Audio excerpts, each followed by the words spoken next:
Welcome to the Albedo Supercut, a consolidated version of every video I've made that covers her lore.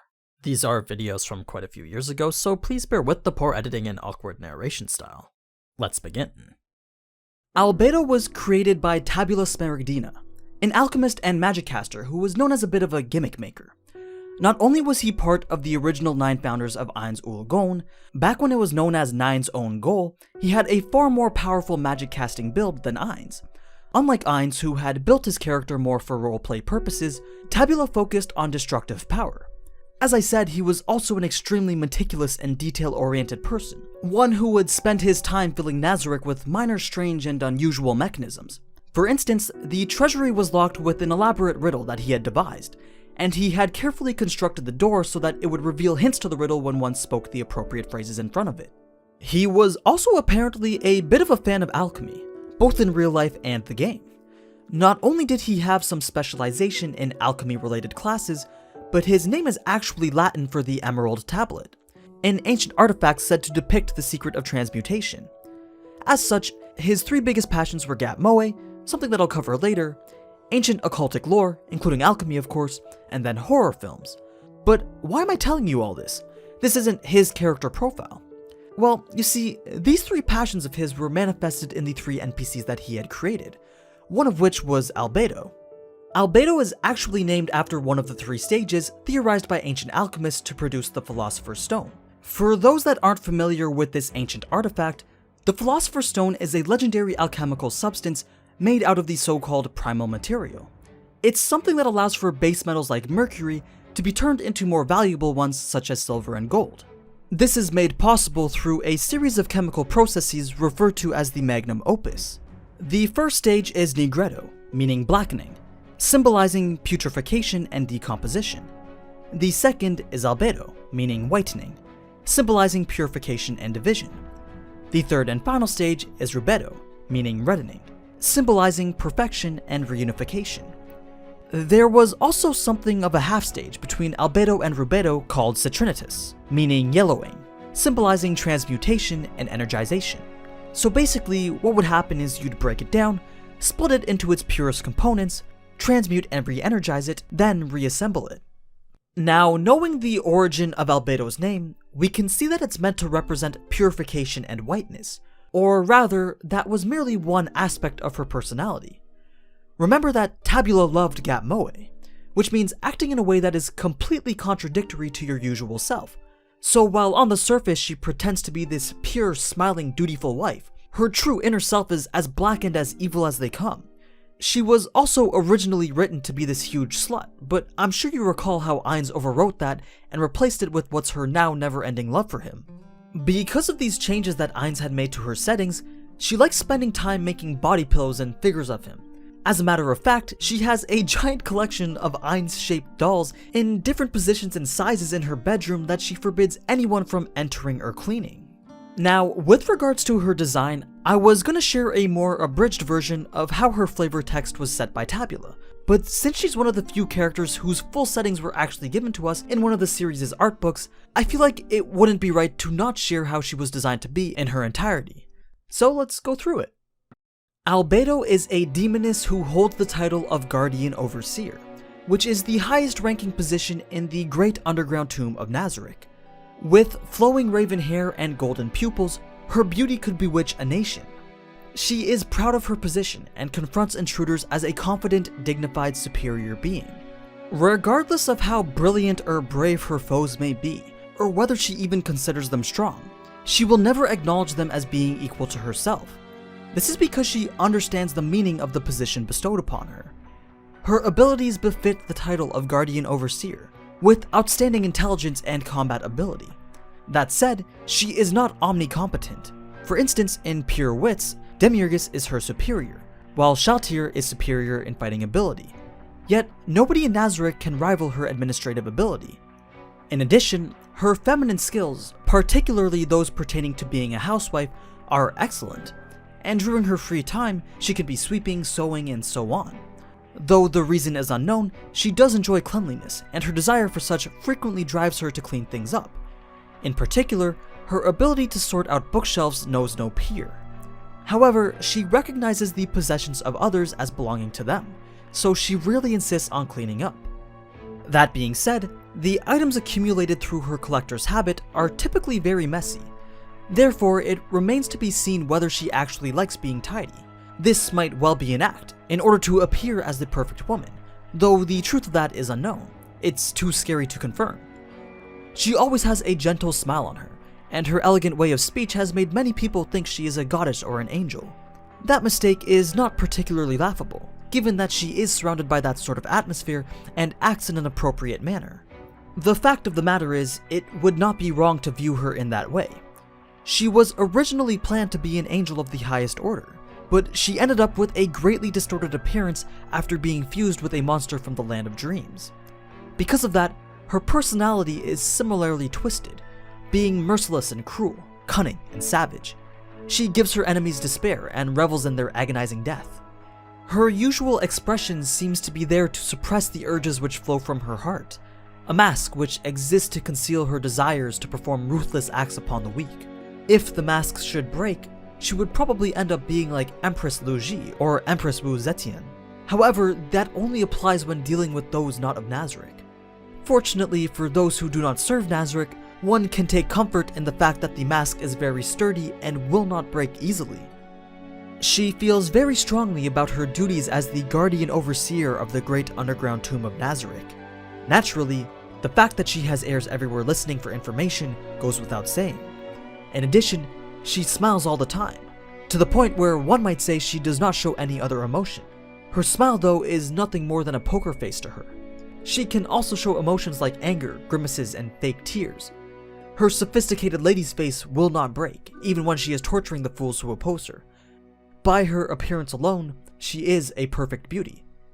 And the final line was, incidentally, she is a slut, but that was modified to now say that she is in love with Momonga. So that's quite the descriptor for a video game NPC. It just goes to show how dedicated Tabula was to his work. But that's not even all there is. As the Guardian Overseer of Nazarick, she is in charge of all the floor guardians and, by proxy, has a position of authority over every other NPC within it. Her talents most definitely befit her title. In fact, she's actually among the top 4 smartest people on the continent. Only Demiurgus, Princess Renner, and Pandora's actor can compare to her. Demiurgus is better than her in a battle of pure wits and military planning, but Albedo has the better administrative and management skills. Renner, on the other hand, would have been indisputably the smartest being in the continent by a landslide, if not for the sudden arrival of Nazarick. So ever since Nazarick was transported into the New World, Ainz has put her in charge of coordinating and running all domestic operations within Nazarick during his absence. This includes coordinating the transportation system between the floors, overseeing reports from various agents of Nazarick, overseeing the budget and resource expenditures, and so on and so forth. To be honest, it's sounding more like a general manager position at a major factory than a guardian overseer at a high-level guild base. But if that's what it takes to run something like that, then kudos to anyone who gets stuck managing a guild. Now, aside from being the guardian overseer, Albedo is also the guardian of the 9th and 10th floors of Nazarick. The 9th floor is the Royal Suite, which contains the bedrooms for each of the 41 guild members of Ainz Uogon, along with rooms for many of the NPCs and even guest rooms. It contains the round table, the conference room that guild members frequently met and conversed in, the bar managed by the sous chef, the staff canteen for the duty maids, a manicure salon that Shaltier visits occasionally, and finally, it contains Nazarick's spa resort, which had a total of 17 baths with 9 types for 2 genders. And yes, each bath type was in fact identified and described in the novel, but that'll be something I share for a video dedicated to the Tomb of Nazarick itself. The 10th floor is referred to as the Throne, which you already know houses the throne hall itself. You can also find on this floor the bedroom of the battle maids, a room called Clavicula Salamanis, and then Ashurbanipal, a great library housing many books, spell scrolls, mercenary contracts, and other book-shaped items. So as the 9th and 10th floor guardian, should there ever be an invasion, it's her job to act as pretty much the final boss for those areas. Now, the final thing that I wanted to talk about was going to be Albedo's sisters. I'm sure a lot of you are curious to know a bit more about what's thought to be Nazarick's strongest entity. I mean, considering that all prior scenes and mentions of the sisters have been cut from the anime, it wouldn't be surprising to me if you were an anime-only watcher and didn't even know what I was talking about right now. but instead of getting into their details, I'll save that for a shorter, separate mini-episode. But for now, as a little sneak peek, in case you didn't know, Albedo has two sisters, one younger and one older, both made by Tabula. The eldest, named Negretto, is Tabula's passion for the horror genre embodied into an NPC, and the youngest, Rubetto, was not created by the same means as any other NPC. She remains to be an enigma to everyone, but is considered to be the strongest being in Nazarick. As I had mentioned last episode, all three of their names stem from the three stages that are required to produce the ancient artifact known as the Philosopher's Stone. Due to Tabula's passion for all things related to the ancient occult, it's fairly clear that alchemy had a heavy influence on him and his creations, since, after all, the first stage is Negretto, the older sister, the second Albedo, and the third is Rubetto, the youngest. But not only were each of his creations named after his love for lore and alchemy, but he also modeled and designed them in accordance to each of his three passions, which just so happened to coincidentally align with the meaning of each of their names. If we look at Negretto first, her name means blackening and is symbolic of putrefaction and decomposition. As such, Negretto also embodied the form of Tabula's love for the horror genre. Visually, she looks like she was the animated version of that chick from The Grudge, having long wavy black hair that's meant to hide her supposedly terrifying face. Negretto's creation was merely meant to be a prank on the other guildmates, everything from her character design to the bedroom that she stayed in, and even the AI scripts that she was given seemed to have been copy-pasted directly from a horror movie. Remember, Tabula liked to fill Nazarick with these stupid little gimmicks and weird mechanisms, so he made Negretto's room one where if you entered, you'd come across a hunched-over Negretto, mourning softly while she cradles this baby in the corner of this poorly lit room. As if to immediately recognize your presence, she would look down at the baby and become agitated as she comes to the realization that what she's been cuddling was nothing more than a doll. As this happens, baby-like creatures called carrion crawlers would emerge from every nook and cranny of the room and begin to wail. Negretto would then start to look around, and her eyes would eventually land on the unlucky soul that had entered her room. She'd then start to accuse you of stealing her child and run directly at you with scissors in hand. In order to prevent yourself from being attacked, you'd have to present her with one of the dolls that were located outside her room, after which she'd return to what she was doing. Well, that was what was supposed to happen anyways. It's not clear whether Tabula just forgot to write her any lore or backstory, or whether he deliberately created her this way. But after the scene had played out the way it was intended, Negretto's personality just flipped dramatically, and she returned to being a perfectly ordinary servant of Nazarick who would just accept orders. She might even be among the few members of Nazarick who were good aligned. You see, when Demiurgus captured a large group of citizens from the kingdom back in the end of Season 2, Ainz had ordered them to be mercifully executed rather than tortured or experimented on. So Negretto, along with the dog maid, had attempted to smuggle the innocent children out of Nazarick, but they were caught, and their actions were almost deemed treasonous. Albedo even wanted to have them executed, but instead they were confined. Because of this, Negretto now spends her time isolated in the frozen prison on the tomb's 5th floor. This could also be yet another example of Tabula's implementation of his love for Gat Moe. Even though Negretto looks like this scary entity who enjoys killing things, she in actuality is against the killing of innocent people, so much so that she would even defy Ainz's direct orders to help the innocent. As for her build, it was specialized for divination and counter-divination purposes, so Ainz and Nazarick have made numerous uses of her abilities. She was first introduced in the source material back in Season 1, when Ainz used her abilities to locate shelter when she had been mind-controlled. Demiurgus had also arranged to protect himself from being spied on during his meeting with adventurer Ainz so as to prevent Ainz from breaking his cover. So her abilities are quite focused on observation and information gathering. Now, Rubetto on the other hand has nearly no information attributed to her. But let's start with the things that we do know. Her name means reddening, symbolizing perfection and reunification. Though there isn't a single visual to show you of her, you can assume that red plays a prominent feature in her design, and you might be able to speculate that because of Tabula's Gat Moe love, he probably designed her like this cute, weak little girl who will just end up one-shotting your ass into oblivion. But who exactly is she though? Well, honestly, I don't know. Let's just say that while Negretto thinks that she's a rather unusual being that will bring disaster on Nazarick, Albedo thinks she's relatively harmless. Or at least, however dangerous or powerful she may be, or however much potential for ruin that she has, it's unlikely for her to direct that destructive potential towards Nazarick. We know she's the most powerful entity in Nazarick. We also know that she was not created by normal means like the rest of the NPCs, and that she doesn't show any empathy. And when I say that she's the strongest entity in Nazarick, I mean stronger than all other guild members, including the world champion Touch Me. So yeah, that's pretty damn strong. It's because of this fact of her absolute strength, combined with knowing that she wasn't created through normal means, that fans speculate that she might be an artificial humanoid construct created via the caloric stone. The caloric stone being this world item which could potentially be used as a golem's core, or to create or enhance one thing. The full details on this was in my world items video, so you can go watch that if you want to know more about them. But right now, it's highly possible that the world item known as the caloric stone was used to give Nazarick their greatest offense. She can beat a fully stacked Ainz and easily defeat each of the close combat specialist floor guardians. It would also tie very nicely into Tabula's lore if he was able to end up creating Rubedo as the greatest alchemic creation. But once again, that's just speculated and not confirmed. So here we are with this video, that will hopefully answer the question to the title by not actually answering the question at all. How strong is Albedo? We've actually never seen her fight, or even step foot into combat for that matter. Yet there's gotta be something other than her superior administrative skills that grants her the position of Guardian Overseer. So let's take a look at everything from her class and race build to her abilities and the equipment that she carries and see exactly what that something is.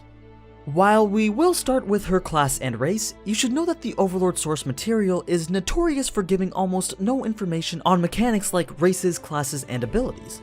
The best that you'll usually get is just a name. Fortunately, it's not too hard to speculate a little on what those classes or races may be able to do just based on their name alone. I mean, I'm sure many of you already are aware that Overlord's mechanics are very heavily based on the tabletop role-playing game Dungeons & Dragons, so you can get a lot of hints on races just by looking them up in that game. Classes, on the other hand, are something that you'd see in almost any MMOs, so that's a straightforward concept in itself. What we do know is that classes come in 3 varieties. Common, which according to the web novel maxed out at level 15 and were available to anyone at character creation. Uncommon maxed out at level 10 and required the user to meet specific requirements, such as gaining certain levels in other classes and or completing a particular quest in the game. And finally there's the rare, which maxed out at level 5 and had a long list of requirements that needed to be met or were otherwise well hidden by the devs. You can learn about the full extent of races and classes by checking out my video covering the known mechanics of Yggdrasil. But just keep in mind that for this video, you're going to hear a bit of speculation mixed in with all the facts. Now, let's get started. Albedo is part of a collection of races known as demons. The race of demons, like most denizens of Nazarick, fall under the category of heteromorph, which, in short, means that she doesn't just have one race, but rather has access to a full racial class tree in addition to the ordinary job class tree. As they max out one racial job, heteromorphs could literally morph from one race into a more powerful variant of it, unlocking the ability to continue leveling in that new race. The name itself is derived from a real-life group of animals who morph as part of their development cycle. You know, like how caterpillars change into butterflies. So 30 of Albedo's 100 levels are dedicated to racial classes, though her character sheet only confirms that 10 of them are in the imp race. It is suspected by the fans that she also has levels in succubus. I wonder why. And then she also has Nalfishni, which we'll talk about later. But starting with the imps, from a mythological standpoint, they're just small, mischievous winged creatures. Imp is probably just a derivative race for most, if not all, flying demons, since Demiurgus also has imp levels and can fly. Succubae, on the other hand, which I'm now officially coining as the new term for Albedo, are mythological monsters who would tempt mortals with their sexual allure only to drain them of their life or drag them to hell. We know for a fact that Albedo is called a succubus by other characters, including Ainz, so it's pretty safe to say that she actually has levels in it, but that doesn't necessarily guarantee it. We don't even know for sure if the racial class even existed as an option in the game, and it's not ever explicitly stated that she has any of the supernatural abilities that might be possessed by a succubus. Those include the ability to charm people or drain them of their life energy. That said, her stunning beauty is definitely implied to be quite alluring, so it's probably a safe assumption. Now, a Nalfishni in Dungeons & Dragons judges damned souls that fall into hell and relishes in meting out their punishments. They are among the more intelligent of demons and generally disdain combat as they see it as being beneath them. However, they can still easily succumb to bloodlust and battle rage. Nalfishni is the most contentious and speculative. You see, Albedo is one of a few members of Nazarick who are a special type of heteromorph, one that can actively transform, gaining new abilities but losing others. We actually saw this type of behavior exhibited by Demiurgus at some point during Season 1. You see, some of the guild members of Ainz Ul Gon liked the idea of their NPCs having final forms that they could transform into. Their final form would thus be far more powerful, but far more monstrous looking than their base humanoid form. So most of the evidence that Albedo can use her heteromorphic abilities to transform into a Nalfishni are circumstantial.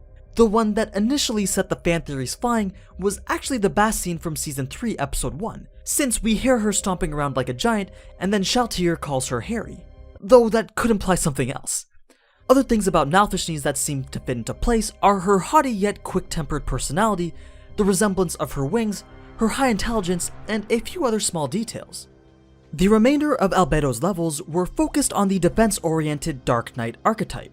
Namely, she has 10 levels in Guardian, 5 levels in Blackguard, 10 levels in Unholy Knight, 5 levels in Shield Lord, and then 40 other levels that are unspecified. She supposedly has levels in the Dark Knight class as well, but that could just be a term for the general category, which includes all these classes, and not necessarily a class on its own.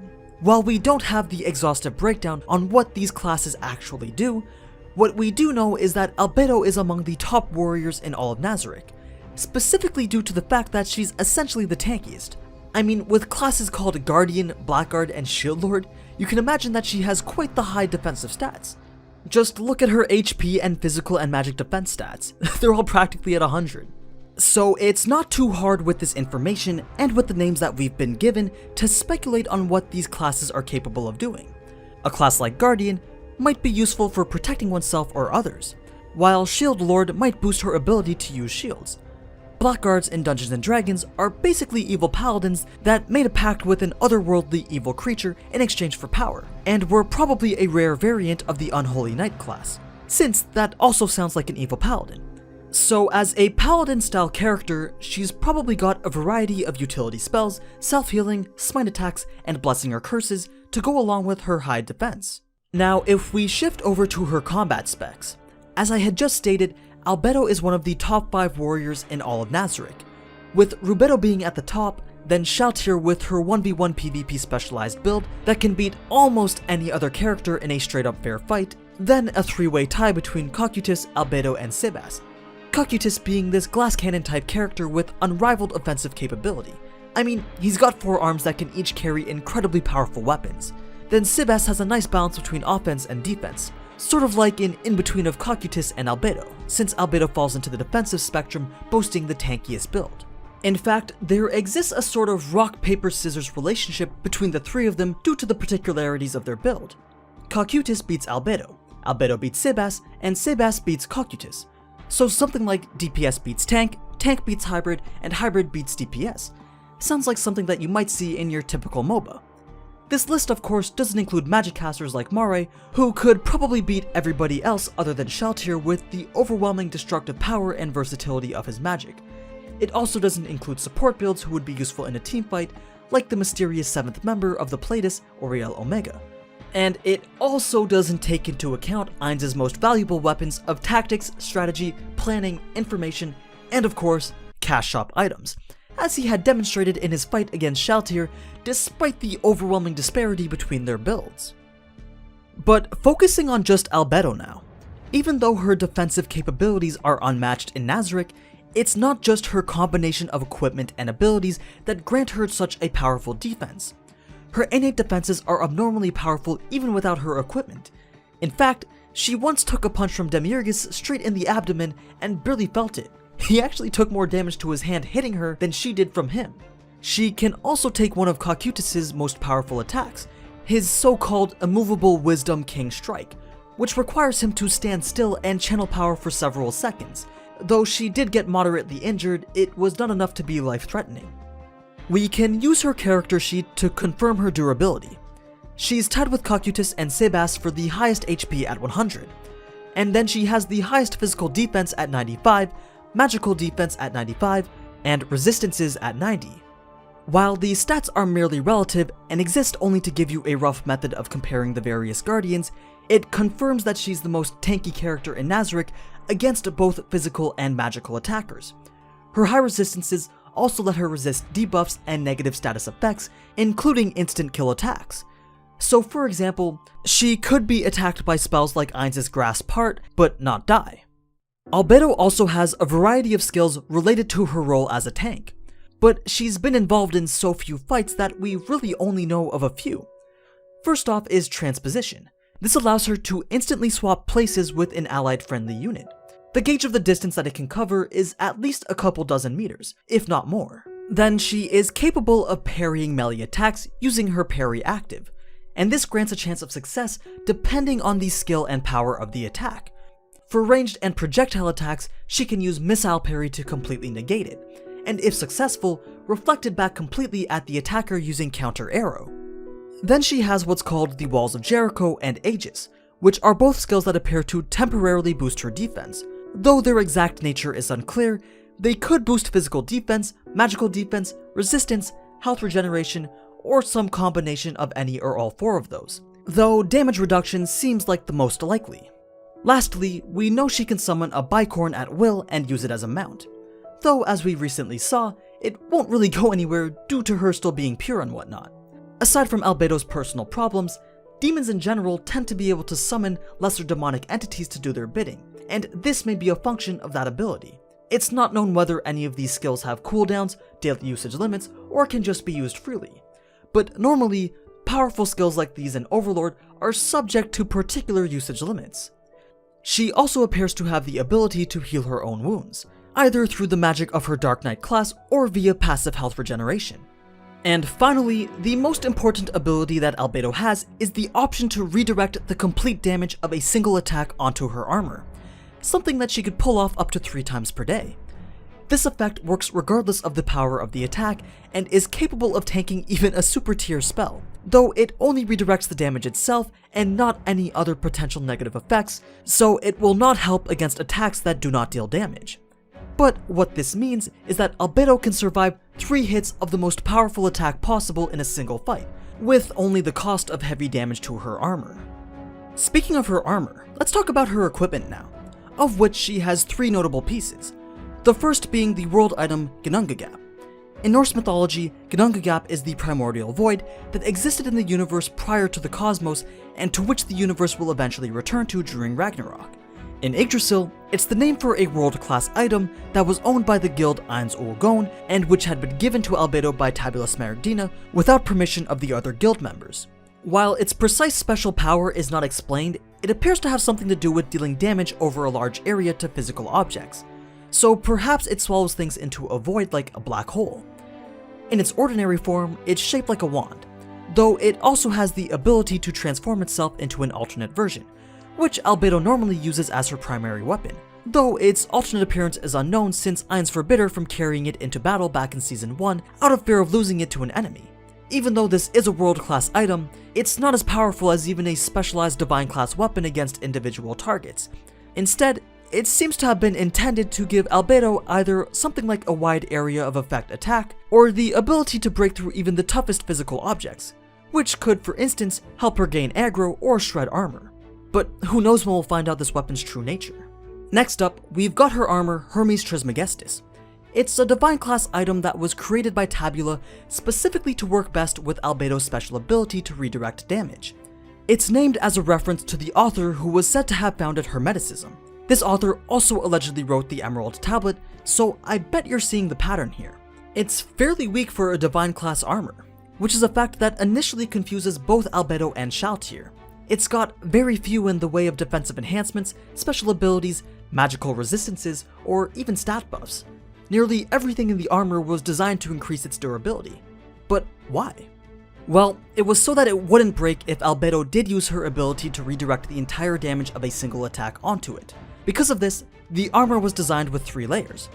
A skin-tight liquid bodysuit that boosts her physical abilities, a full-body undershirt mail that provides decent defensive stats, and an outer layer of plate that protects and reinforces the inner layers.